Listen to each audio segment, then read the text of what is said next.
Good morning. Yeah, good morning. It's what time there? It's 1:30 a.m., like night. Oh, okay.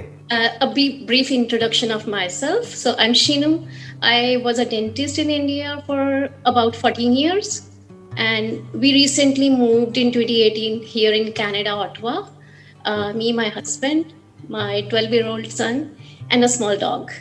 I have two questions for you. Yeah, please. So the first question, like health is the most important thing for us. Okay? तो उसके लिए बहुत effort भी करना होता है, like most important and most effortful thing to maintain and maybe we take it for granted, क्योंकि इसके जो साइड इफेक्ट्स हैं for a less healthy lifestyle उसके बहुत सालों के बाद आते हैं, ऑल्दो इरिवर्सिबल होते हैं। जैसे कि आज मीठा खाया तो कल डायबिटीज नहीं होगा, वो काफी देर बाद होगा। So Right. what I did was during lockdown, I decided to eat mindfully for 3 months, believing that the moment I'll enter the fourth month, I'll be on an autopilot mode, performing that mindful eating habit effortlessly, autopilot. See, so my question now starts. It's like you also आपने एक दो sessions में बताया कि आपने 32 time chew करने वाली habit instil की थी खुद में, और फर्स्ट अटेम्प्ट में it didn't work that way, लेकिन देन आपका ये you were successful in that. So my basic question is sir, old habit को न्यू हैबिट के साथ रिप्लेस करने में आपको कितना टाइम लगा और क्या था जो चैलेंजिंग था? देखिए, सबसे पहले तो ये समझना है हमको कि ऐसा कभी भी नहीं होता है कि कोई ओल्ड हैबिट है, वो 2-3 महीना हमने कोई नई हैबिट के लिए हमने एफ़र्ट किया, उसके बाद में पुरानी हैबिट पूरी तरह से ख़त्म हो गई और नई हैबिट बन गई। ऐसा थियोरेटिकली तो लगता है कि हो जाएगा, बट प्रैक्टिकली ऐसा होता नहीं है, क्योंकि जो पुरानी हैबिट थी उसको बनने में कई साल लगे, मे बी पूरी की पूरी लाइफ लगी। तो आप ये नहीं एक्सपेक्ट कर सकते कि 2-3 महीने में वो पूरी तरह से गायब हो जाएगी। That is always there in the subconscious. अभी आप कॉन्शियसली 3 महीने तक कोशिश कर रहे हैं अपनी एक नई हैबिट बनाने की, लेकिन जैसे ही आपकी कॉन्शियसनेस वहाँ से हटेगी, मान लो आपकी कॉन्शियसनेस में कुछ और आ जाएगा, अभी कोई प्रॉब्लम चल रही है लाइफ में, उस तरफ ध्यान चला जाएगा, या फिर मे बी प्रोफेशनल लाइफ में या पर्सनल लाइफ में कुछ भी कोई ऐसा थॉट आ जाएगा जहाँ से कि आपका ध्यान वहाँ से हटेगा, तो आप वापस से अपने वही पुराने पैटर्न पे चले जाओगे। This is the problem with creating a new habit. तो इसमें ध्यान क्या रखना है, सबसे पहले तो इस फंडे को क्लियर करना है कि ऐसा नहीं है कि एक बार हमने एक काम किया फिर वो बन गया और हम उसमें सक्सेसफुल हो गए। Life is not about success और failure. You have to keep trying no matter what to do the right thing. आप ये मत समझो कि मैंने एक नई हैबिट बनाई, that is to chew 32 times, और वो फिर हैबिट मैंने प्रैक्टिस करी मे बी कुछ महीनों तक, अब वो बन गई। उसके बाद में फिर बीच में ऐसा हुआ कि मैं वही अपनी पुरानी हैबिट में चला गया, फिर मैं कॉन्शियस हुआ, मैंने कहा यार ये क्या हो रहा है, मैं तो वापस से उसी पैटर्न पे जा रहा हूँ। फिर वापस से जैसे ही मैं कॉन्शियस हुआ, फिर मैंने एफर्ट किया, फिर दोबारा किया, फिर दोबारा किया, और वो एफर्ट आज भी चल रहा है। ऐसा नहीं है कि वो एफर्ट कभी भी खत्म होने वाला है, because life is an ongoing struggle to fight with the old and to build something new. This struggle will always be there. तो जैसे ही हमको ये क्लियर हो जाता है तो अब हमारे अंदर रिग्रेट नहीं होगा। नहीं तो क्या होगा कि जैसे ही आप अपने पुराने पैटर्न पे वापस जाओगे, आपको लगेगा कि मैं फेल हो गई। इट्स नॉट अबाउट फेलियर और success, it's all about you have to keep trying to do the right thing for your entire life. अब बार बार उसमें फेल होगे, 1000 बार फेल होगे, लेकिन आपको ट्राई करते रहना है। Because you are a doctor, तो आप बड़े आराम से इस बात को समझ पाओगे कि बेसिकली हमारी जो बायोलॉजी है, ये जो ब्रेन है, ये एफर्ट के लिए बनी ही नहीं है। ये बनी है, या जो हमारी जो बायोलॉजी है या जो फिजियोलॉजी है, that is meant for giving us as much of comfort and relaxation as possible. अगर आपकी ब्रेन को चॉइस मिले कि कुछ करने की ज़रूरत नहीं है, रिलैक्स करो, आराम से बैठे बैठे पूरा दिन टीवी देखते रहो या मोबाइल पे टाइम पास करते रहो या फिर बस सोते रहो, पड़े रहो, आलसी हो जाओ, तो ब्रेन वो ही चूज करेगी।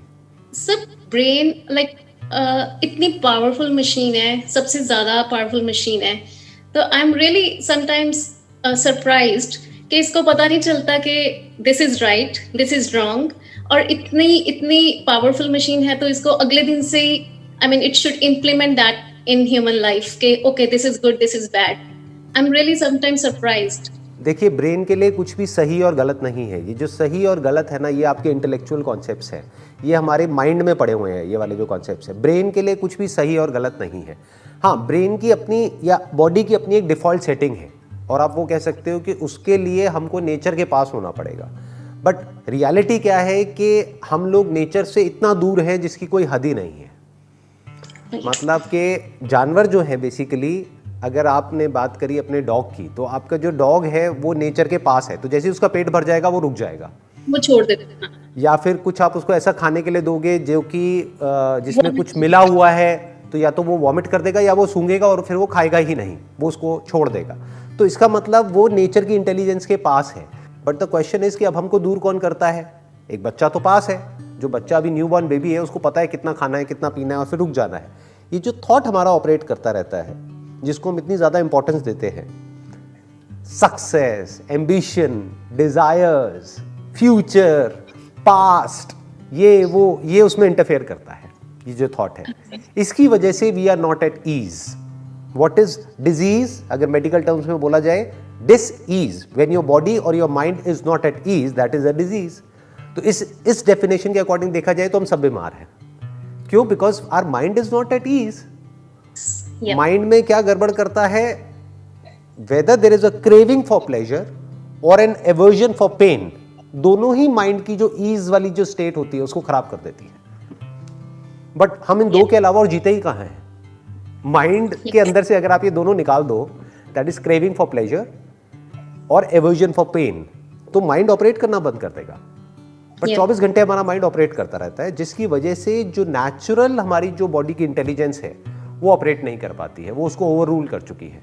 अब बॉडी की और ब्रेन की एक नई डिफॉल्ट सेटिंग है, तो उस डिफॉल्ट सेटिंग के लिए ब्रेन क्रेव करता है, और वो डिफॉल्ट सेटिंग कैसी भी हो सकती है। ब्रेन को उससे मतलब नहीं है कि वो आपके लिए अच्छी है या बुरी है। फॉर एग्जाम्पल, किसी को सिगरेट पीने की आदत है, तो वो बॉडी के लिए अच्छी नहीं है, वो बॉडी को खराब कर रही है अंदर से। लेकिन क्योंकि बॉडी को आदत पड़ गई है, चाहे वो सिगरेट हो, चाहे ड्रग्स हो, चाहे कुछ भी हो, चाहे कुछ ऐसा खाना हो जो आपकी बॉडी के लिए अच्छा नहीं है, आदत पड़ गई है, तो बॉडी को और कुछ समझ नहीं आएगा, बॉडी के लिए वही फ्यूल है, body will start craving for it. तो दैट इज द प्रॉब्लम कि we are far away from nature. इस वजह से अब ये जो प्रैक्टिस है, आपको ये करते ही रहना पड़ेगा पूरी लाइफ के लिए। यानी ये कोशिश ये कभी खत्म नहीं होने वाली है। ये मत समझो कि 3 महीने में या 4 महीने में, 1 साल में नई हैबिट बन जाएगी। फिर आप कहीं जाओगे, मान लो इंडिया जाओगे कुछ टाइम के लिए, 1 महीने के लिए, वहां पे वो आपको खिलाएंगे, पिलाएंगे, ये करेंगे, वापस से बैक टू नॉर्मल। वो जो भी आपने 1 साल में किया वो सब खत्म 1 हफ्ते के अंदर अंदर। Got that answer. Thank you. I have another question.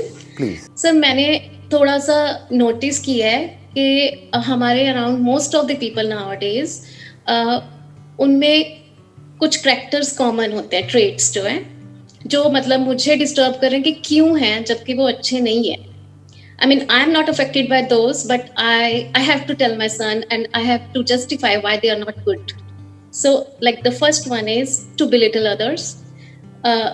When even they are living on credit, on debt, even their mobile is on credit, they are paying EMI for those. उनके पास मोबाइल डाटा को पे करने के लिए पैसे नहीं है, but they will buy every new model of a new mobile at an EMI, right? So they show their materialistic possessions to belittle others. और सर इस तरह के behavior का जो end result है वो क्या है? मतलब I know they are empty from inside, but still they show how they manage those things. So that is my question. And where will they end? ऐसे जो लोग होते हैं जो अंदर से खाली हैं और बाहर से ऐसे दिखा रहे हैं कि पता नहीं हमारी लाइफ कितनी बढ़िया चल रही है, या फिर हम कितने एफ्लुएंट हैं, या फिर हमारे पास में देखो क्या क्या है, और ये वो बोस्ट कर रहे हैं, तो आप ये मत समझो कि वो आपको नीचा दिखाने की कोशिश कर रहे हैं। वो ये दिखा रहे हैं कि वो अंदर से क्या है। वो अंदर से इतने छोटे हैं कि उनको थोड़ा सा भी बड़ा फील होने के लिए, क्योंकि अंदर से इतने शैलो हैं, तो थोड़ा सा बड़ा फील होने के लिए they need some gadgets, they need something in order to justify, क्योंकि अंदर से उनको पता है कि उनका सच क्या है, कि अंदर से वो खोखले हैं। तो बाहर से उनको कुछ ना कुछ चाहिए ये दिखाने के लिए औरों को कि देखो मैं भी कुछ हूं। तो जरूरी नहीं है कि वो आपको नीचा दिखाने के लिए ऐसा कर रहे हैं, बल्कि ये भी हो सकता है कि आपके आगे अगर वो शो ऑफ कर रहे हैं, वो ऐसा भी हो सकता है किसी के आगे ना करें शो ऑफ। आपके आगे अगर कर रहे हैं तो कहीं ना कहीं उनको आपको देख करके ये एहसास होता है कि हम कितने अंदर से खाली हैं, और वो देखो क्या क्या कर रही है। लोगों को ये गलतफहमी हो जाती है कि अगर हम सामने वाले को ये दिखाएंगे कि हम ये हैं, हम वो हैं, हम वो हैं, तो सामने वाला हमारी रिस्पेक्ट करेगा। In order to get some respect from you, तभी तो वो बोस्ट कर रहे हैं। और इसकी जो जड़ है वो क्या है? क्योंकि वो खुद की ही रिस्पेक्ट नहीं करते हैं डीप डाउन, क्योंकि वो अपनी लाइफ में एक्चुअल में कुछ ढंग का नहीं कर रहे हैं। जो अंदर से एक्चुअल में स्ट्रांग होता है या एक्चुअल में लाइफ में कुछ मीनिंगफुल कर रहा होता है या कुछ ढंग का कर रहा होता है, वो कभी भी शो ऑफ नहीं करेगा। जो एक्चुअल में वाइज होगा या फिर नॉलेजेबल होगा, वो कभी भी अपनी नॉलेज को शो ऑफ नहीं करेगा। लेकिन जो अंदर से खाली होगा, वो कहीं पर भी गूगल पे थोड़ा बहुत कुछ पढ़ेगा और जैसे उसको मौका मिलेगा जा करके ऐसे दिखाएगा कि देखो मुझे तो सब पता है। जो भी इस तरीके से दिखा रहा है, चाहे वो नॉलेज को दिखा रहा है, चाहे वो पैसे को दिखा रहा है, चाहे वो चीजों को दिखा रहा है, आप समझ जाओ वो अंदर से खोखला है, अंदर से खाली है। But sir, ये चीज लेके जाएगी, मतलब where will they end up? They will end up in debt, और कहीं उनका कोई एंड नहीं है। क्योंकि अगर उनको अपनी जो सेटिस्फैक्शन है या ये कह लो उनको जो लाइफ का मीनिंग है वो मिलता है गैजेट्स में, तो अब मार्केटिंग की एक पूरी की पूरी दुनिया है, वो उनको कुछ ना कुछ नया बेचती ही रहेगी। अब ये मोबाइल का नया मॉडल आ गया, अब ये गाड़ी का नया मॉडल आ गया, अब ये हो गया, वो हो गया, और उनको कॉन्स्टेंटली अपनी ईगो को फीड करने के लिए बार बार या तो वही जो आप EMI वर्ड यूज़ कर रहे हो, या तो EMI पे कुछ लेना पड़ेगा या फिर लोन लेना पड़ेगा, या फिर कॉन्स्टेंटली उनको कुछ ना कुछ नया चाहिए। क्योंकि अगर उन्होंने पुराना अपने हाथ में रखा हुआ है और उनको आदत हो गई है इस तरीके से शो ऑफ करने की, तो अब उनको नया चाहिए ही चाहिए। Whether they can afford it और not, that is secondary. But इन बेवकूफ़ लोगों को देख करके हमको उनके जैसा नहीं बनना है, हमको उनकी बेवकूफ़ी से सीख लेना है कि वो बेवकूफ़ हैं, दे आर फूल्स। क्योंकि एक दिन मैं बताता हूँ उनका एंड क्या होगा। या तो वो एक दिन आपके पास आएंगे आपसे पैसा मांगने के लिए, दैट इज़ वन, कि भाई अब मेरी बहुत बुरी हालत है, थोड़ा सा मुझे आप हेल्प कर दो, नंबर वन। नंबर टू, वो डेट में इतने बुरे तरीके से जा करके फंसेंगे, फंसना ही है, मतलब फाइनेंशियल प्रॉब्लम्स उनकी लाइफ में एंड तक रहेगी और वो कभी भी उससे बाहर नहीं आ पाएंगे। तो बाहर से वो बड़े ऐसा लगेगा आपको कि बहुत ही सॉर्टेड है, लेकिन अंदर से वो पूरी तरह से एंशियस होंगे लाइफ को लेकर के। क्योंकि जिस भी बंदे के ऊपर कर्जा है किसी भी तरीके का, वो चैन से सो नहीं सकता है। वो बाहर से दिखा सकता है कि मैं बड़ा नॉर्मल हूँ, मैं ये हूँ, मैं वो हूँ, बट कहीं ना कहीं बैक ऑफ द माइंड उसके माइंड में टेंशन रहेगी कि कहीं मेरी ये गाड़ी कोई उठा करके ना ले जाए। सोचो जिस बंदे के अंदर इतनी इनसिक्योरिटी है कि मेरे पास में इस गाड़ी का लेटेस्ट वो है या नहीं है, उसको लेकर के वो इतना इनसिक्योर हो रहा है, तो अगर उसकी गाड़ी को कोई एक्चुअल में उठा करके ले गया तो वो कितना इनसिक्योर हो जाएगा। तो उनके अंदर इनसिक्योरिटीज़ भरी पड़ी है। तो ऐसे लोगों से वैसे अगर आप डिस्टेंस मेंटेन करें तो बेटर रहेगा। क्योंकि ये जो लोग होते हैं सुपरफिशियली जीते हैं, मतलब एक्चुअल में उनको जब मतलब होगा तो आपके पास भागे भागे आएंगे, फिर चाहे वो मतलब पैसे का है, चाहे अपनी कोई ज़रूरत का है, चाहे कुछ भी है। जैसे ही आपको उनकी ज़रूरत होगी तो वो पीछे हट जाएंगे। यस, क्योंकि वो अंदर से खाली है ना। They don't understand the meaning of love, they don't understand the meaning of friendship, they don't understand the meaning of giving. Giving का तो सवाल ही नहीं उठता उनकी लाइफ में। वो किसी को कुछ दे तो सकते ही नहीं है, ले सकते हैं लेकिन वो किसी को कुछ दे नहीं सकते हैं। तो ऐसे दोस्त बनाने का भी कोई लॉजिक नहीं है। समझ जाओ कि सामने वाला बंदा ऐसा है और उससे एक डिस्टेंस मेंटेन कर लो। मान लो एक टाइम पे वो आपका बहुत अच्छा फ्रेंड था, मान लो एक टाइम पे आपका और उनका बहुत अच्छा रिलेशन था, बट अब वक्त बदल चुका है, अब उनसे हम डिस्टेंस मेंटेन कर सकते हैं and we can get close to such people जो एक्चुअल में लाइफ में अंदर से ग्रो कर रहे हो। Sir, when they are close relationships, do we expect that they will improve? Because it hurts. जब तक उनकी खुद के अंदर से रियलाइजेशन नहीं आएगा तब तक वो चेंज नहीं होंगे। हर एक का अपना एक बेसिक नेचर होता है। अगर आप अपने ऊपर भी रख करके देखेंगे तो आपके अंदर भी बहुत सारी ऐसी कमियां होंगी जो शायद कोई एक्सपेक्ट करता होगा कि आप इम्प्रूव हो जाओ, लेकिन औरों को छोड़ो, आप खुद भी अपने लिए एक्सपेक्ट करते होगे कि जो अभी आपने पहला क्वेश्चन पूछा था कि भाई मेरा लाइफस्टाइल ऐसा है, वो क्वेश्चन कहाँ से आया? इसका मतलब लाइफस्टाइल में कोई प्रॉब्लम है जिसको आपने ठीक करने की कोशिश करी 3 महीने तक, लेकिन उसके बाद भी वो ठीक नहीं हुआ। तो दैट मीन्स कि आप अपनी एक्सपेक्टेशंस कोई पूरी नहीं कर पा रहे, तो आप कैसे एक्सपेक्ट कर सकते हो कि वो लोग आपकी एक्सपेक्टेशंस पूरी करेंगे? तो तभी भी concept of right and wrong है, ये हमें किसी और के ऊपर नहीं थोपना चाहिए। हमें सिर्फ ये देखना है कि हमें किन लोगों के पास जाना है और किन से दूर होना है। तो वो लोग जो अंदर से शैलो हैं या अंदर से खोखले हैं, उनसे आप दूर रहो, नहीं तो धीरे धीरे आप भी वैसे ही हो जाओगे। बस ये ध्यान रखना होता है। नहीं तो ना चाहते हुए भी उनके कुछ, जैसे बोलते हैं ना कि भाई खरबूजे को देख के खरबूजा रंग बदलता है, तो ना चाहते हुए भी उनका रंग आपके ऊपर चढ़ने लग जाएगा। कोशिश करो ऐसे लोगों के कांटेक्ट में रहो जो अंदर से फंडामेंटली स्ट्रांग हो। फंडामेंटली स्ट्रांग होने का मतलब आज के टाइम में क्या है, जिनके खर्चे कम हो, कमाई ज्यादा हो। Simple. Yes. You That got was all the really answers? thankful. हाँ, Yes, you got the and answer. I mean, I was so disturbed with these questions, and you gave me so simple solutions to that. Thank you. Thanks a lot. Most welcome. Thank you so much.